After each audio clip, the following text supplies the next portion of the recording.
Ju përshëndes nga studio e lajmeve këtu në ABC News, ne do të jemi së bashku gjatë orëve informative në vazhdim. Është një ditë e pazakont, një premte e cilën ne menduam që do të jetë një premte e fundit të këtij viti, thuajse gjithë nisëm të mendonin për pushimet, pikërisht ditën e sotme. Kryeministri Edi Rama bën një rishikim të qeverisë së tij, duke larguar disa prej emrave veteran të qeverisë dhe duke emëruar në postet e ministrave disa zëvendës ministra, një pjesë të cilëve thuajse emra të rinj për publikun. Kam në studio mentor Kikin, gazetar, mirë se erdhe, mentor. Shëndetje. Do të flasim natyrisht për këtë zhvillim të ditës, por ndërkohë që ne flasim ka një tjetër zhvillim që po ndodh në këto momente përpara kryeministrisë. Është një protestë e paralajmëruar e përfaqësuesve të diasporës, mësohet që janë bashkuar edhe përfaqësues të studentëve. Pak më parë u njoftuam që disa prej protestuesve të Unazës së Madhe janë nisur në këmbë drejt ambienteve përpara kryeministrisë për t'u bashkuar protestës së thirrur nga emigrantët. Do të lidhem me Agena Korbin në këto momente, e cila ndodhet atje për të mësuar të reja dhe si po ecën kjo protestë. Po Agena, të përshëndes.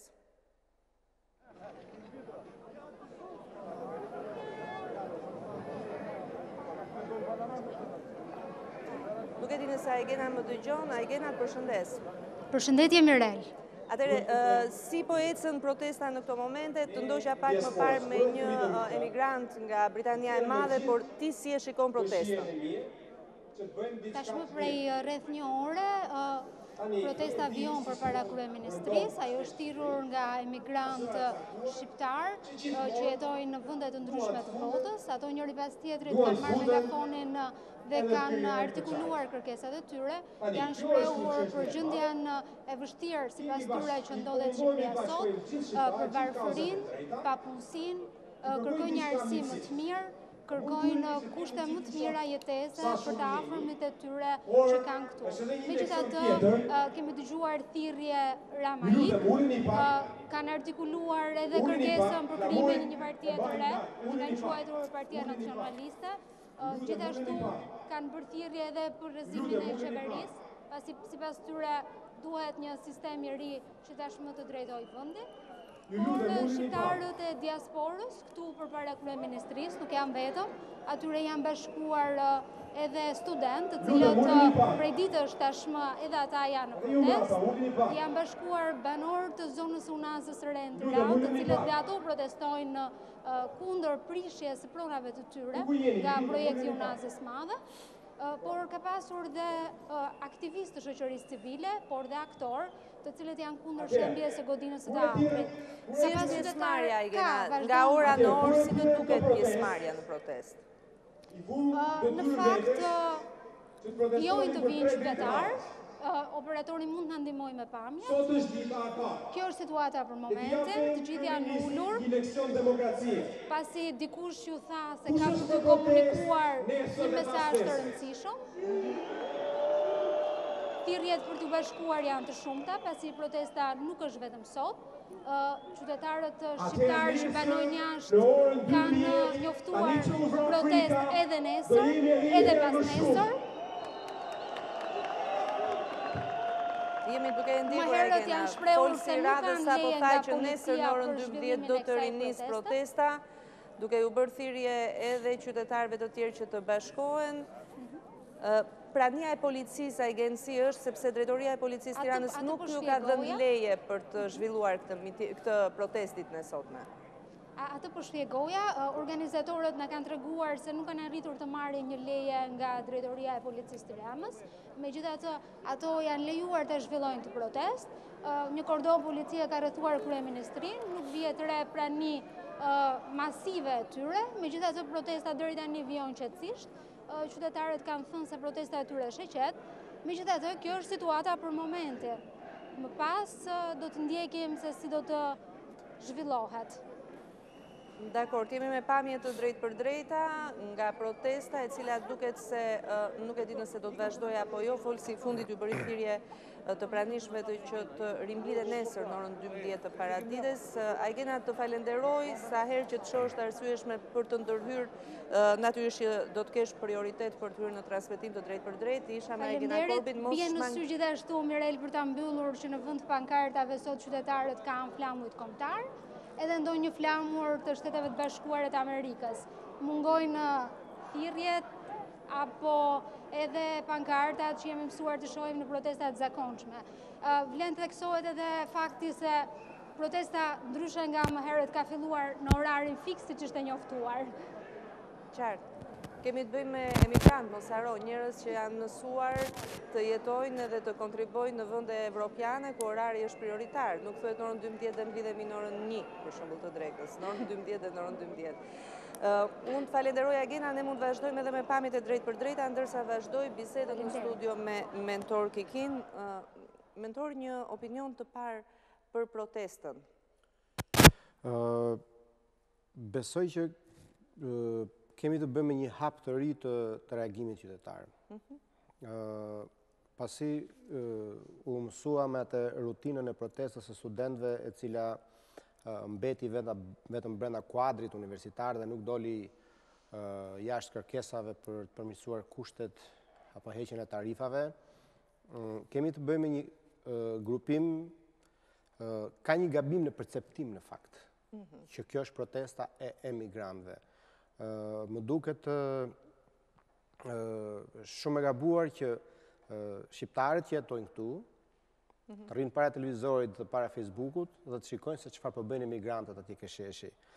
Ajo është një protestë që është thërritur nga emigrantët dhe etiketimi i këto ditë gjatë kohës që ata kanë punuar për të organizimin e saj, që kjo është një protestë emigrantëve, të cilët kanë ardhur në Shqipëri, të cilët do protestojnë kundër qeverisë, do na rregullojnë korrupsionin, do na rregullojnë rrugët e dritat e mbethet thash, ndërsa ne që jetojmë këtu do rrim në kafene, sepse do i ndreqen ata që kanë ardhur nga jashtë këto punë.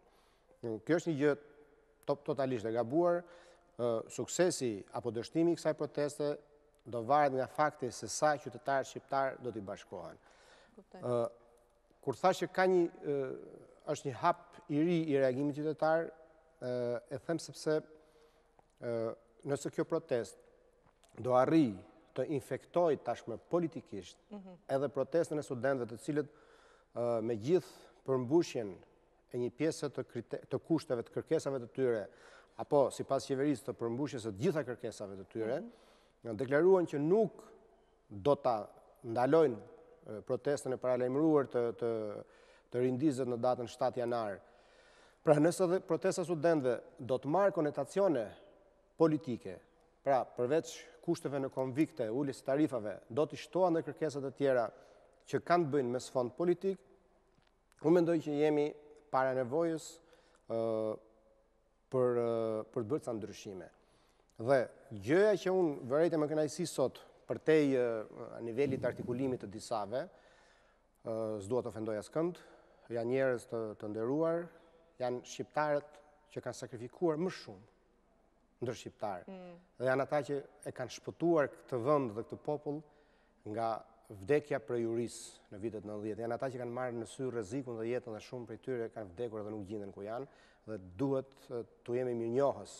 Nuk ka shqiptar që s'ka një vëlla e një motër rrugëve të botës. Çdo familje ka dikë. Çdo familje.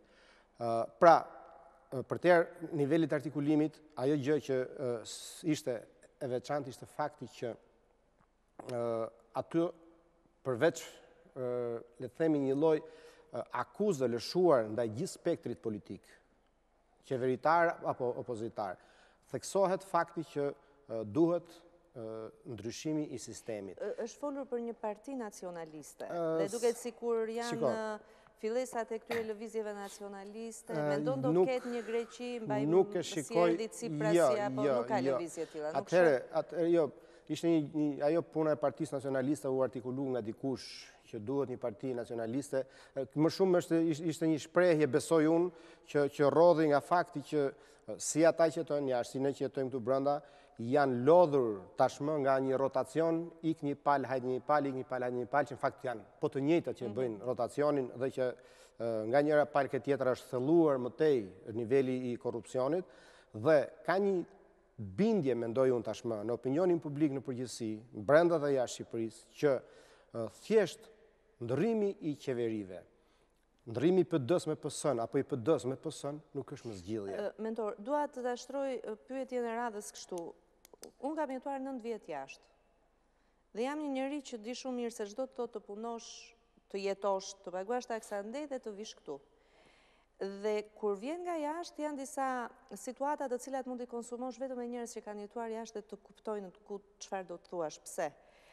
Është kalçifikuar mendimi që erdhën këta andej, që çfarë punësh nuk kanë bërë dhe do na japin mend neve që jemi këtu, që i dim të gjitha, paran base bëjmë shumë kollaj, grindemi me njëri tjetrin për gjërat vogla, po kur vjen puna taksa spaguajmë me një çik lek në dorë i rregulloj të gjitha. Pra, kjo stres është shumë e vështirë, se vërtet ata njerëz vinë me idealizëm sot, vinë me një dëshirë shumë të madhe.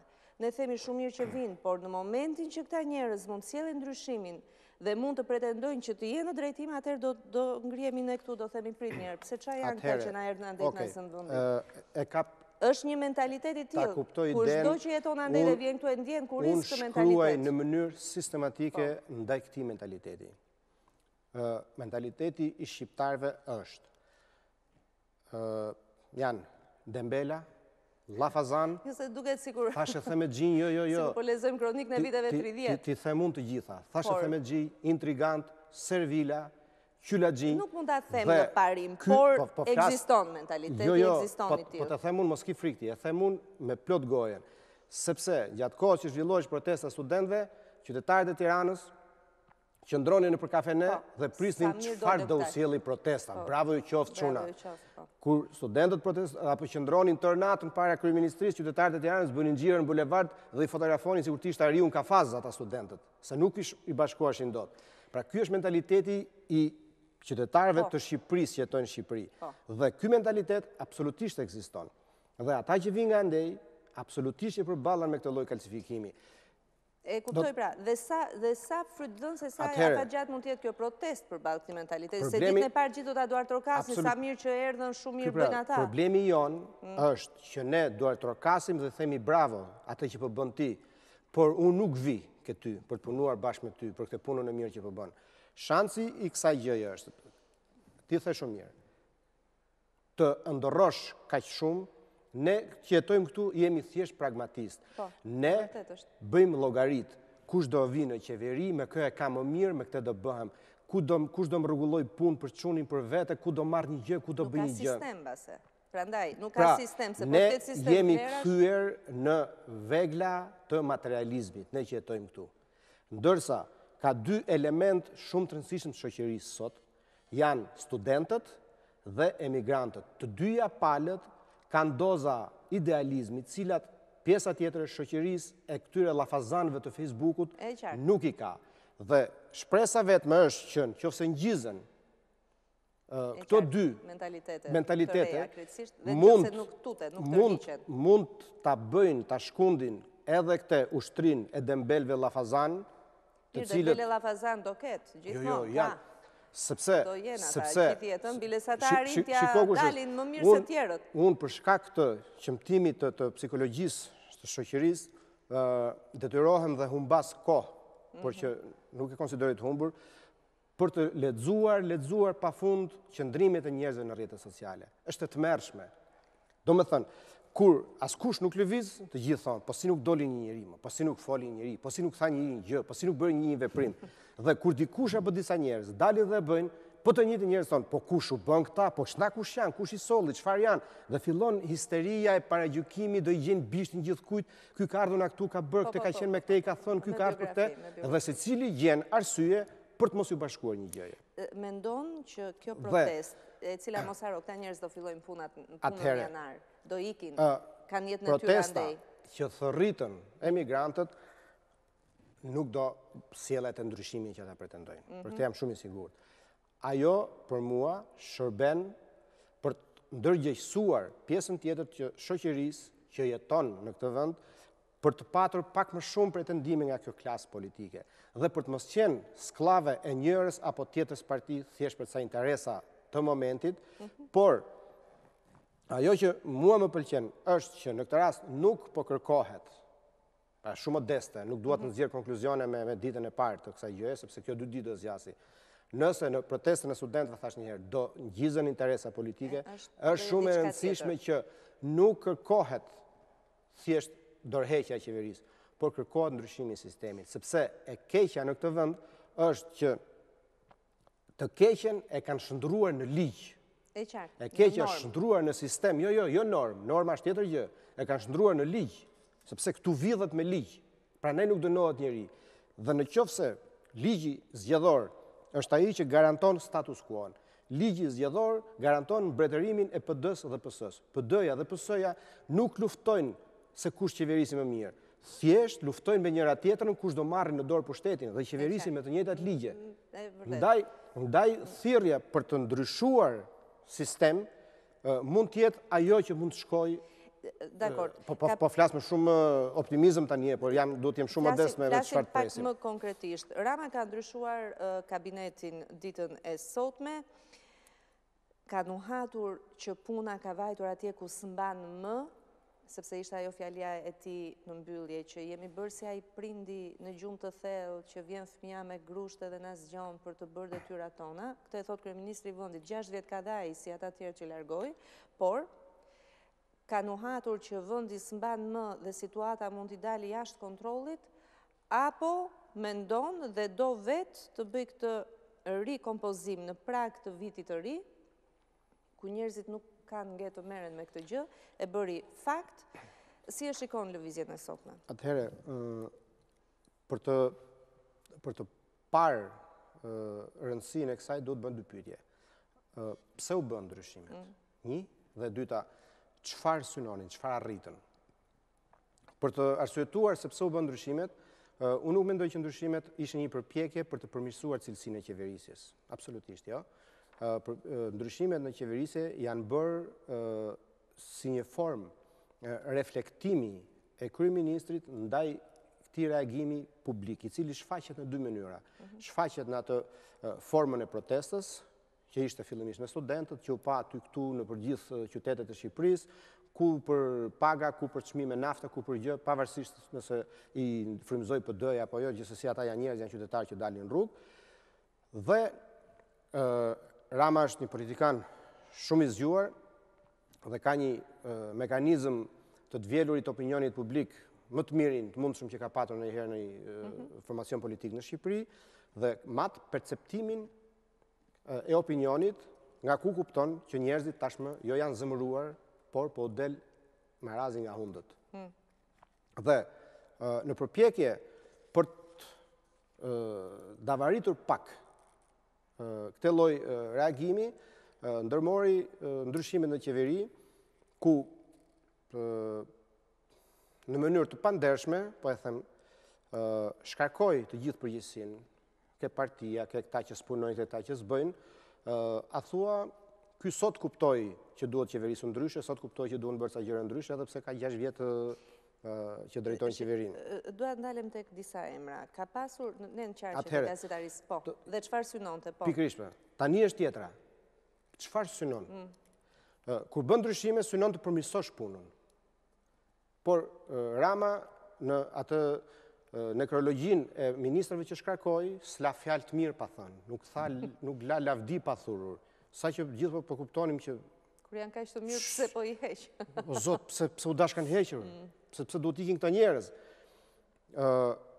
Dhe për të plotësuar atë që do të bësh, duhet shikosh se kjo po sjell.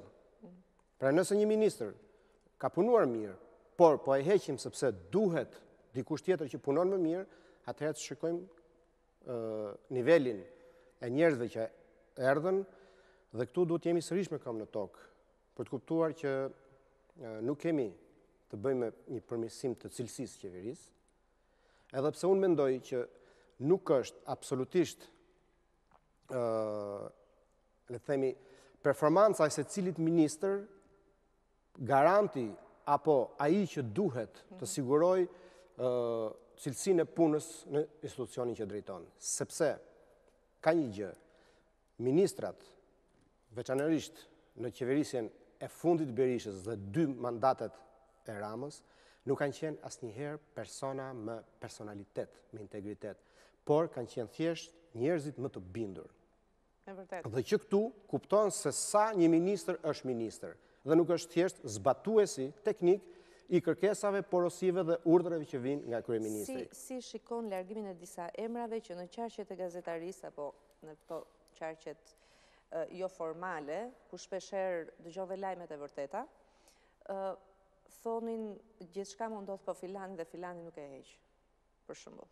Do të ndryshoj qeveria i po këtë dhe këtë, dhe shihen emra Arben Ametaj, Damian Gjiknuri, për të vazhduar me Ditmir Bushatin apo Lindita Nikollën.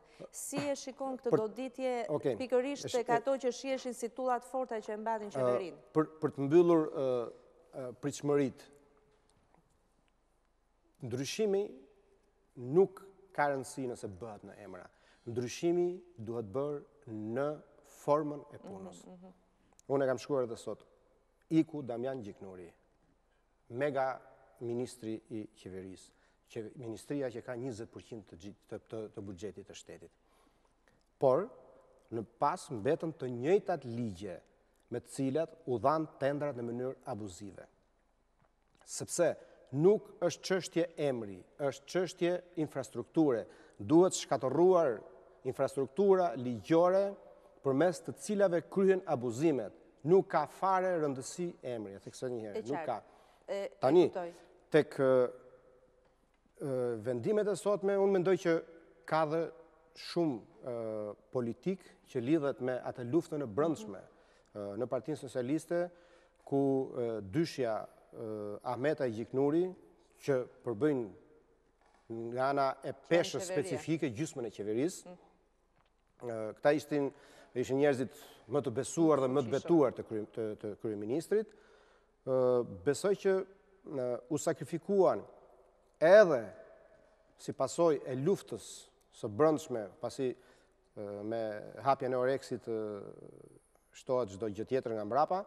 Të dy ministrat, përveç se ishin nga ana institucionale të fuqishëm, ishin edhe pjesë e luftës politike brenda Partisë Socialiste, dhe me sa duket ishte një vendim i kryeministrit për të sheshuar edhe ca gjëra politikisht brenda partisë, por edhe në përpjekje për të shuar, siç tham, këtë revolt ku të dukshme, ku të padukshme të qytetarëve. Ka një tentativë në fakt për të shuar protestat. Heq Mirela Kumbaron që ka një protest për teatrin. Heq Damian Gjiknurin që ka një protest e Unaza e Re. Heq Ministrin e Financave ku janë të përfshirë të gjithë së bashku. Heq Lindita Nikollën se ka protestën e studentëve. Nesër e ka gati një fjalim përpara gjithë grupeve të interesit të thotë, më jep një shansin, kam vënë njerëz të rinj. Pikërisht. Është çështje oksigjeni apo e ka situatën në kontroll? Në vështrimin tim ka dhe një arsye tjetër në targetimin e këtyre ministrave, për t'i larguar dhe se cilit marrë me vete edhe gjithë barrën e përgjegjësive për çfarë ka ndodhur në Arsim, çfarë ka ndodhur në skandalin e tendrave të Unazës, problemet e teatrit e kështu me radhë. Megjithatë, besoj që nga që kam testuar, kam lexuar pafund sot edhe qëndrimet njerëzve, askush apo pak kush mund të besoj që ndryshimi i emrave është zgjidhja e problemit. Pyetja e fundit, se do të kalojnë, do të jap kohën televizive Ger Çarçanit pasi ka hyrë kemi hyrë në kohën e tij televizive, duhet na mirëkuptoj kolegu. Pyetja e fundit, opozita përballë. Është e zonja të menaxhojë gjithë këtë situatë? Jo. Vetëm tani nuk është punë opozite. Opozita është njësoj e kryqëzuar nga reagimi i qytetarëve, sepse e theksoj edhe një herë, opozita është një pjesë tashmë gjysma apo çereku i të njëjtës kast politike. Opozita ka vënë shishën dhe pret thjesht rotacionin e pushtetit, me shpresën që këta që kanë dalë në rrugë do përmbysin Ramën dhe atëherë s'kan ku vend dhe automatikisht do hypi PD-ja në pushtet. Por nëse kjo do ndodhi, besoj që nuk do të jetë rradha bashës. Nëse do jetë e thënë që zhvillimet të marrin për mirë në shërbim të shoqërisë dhe të Shqipërisë, nuk do të jetë rradha bashës për të ardhur në pushtet. Ende herët për të parë një forcë në fakt në horizont. Janë vetëm thjesht shkëndia që mund edhe të shuhen. Nuk e dim. Gjithsesi unë falenderoj shumë, është ta kemi unë i fundit për këtë vit, shpresoj mos kemi ndonjë hatat tjetër deri të... Po ndodhi këtu jemi. Gjithsesi mentor të uroj gëzuar vitin e ri, një vit i ri i mbar 2019. Isha me mentor Kikin, komentuam zhvillimet e ditës së sotme.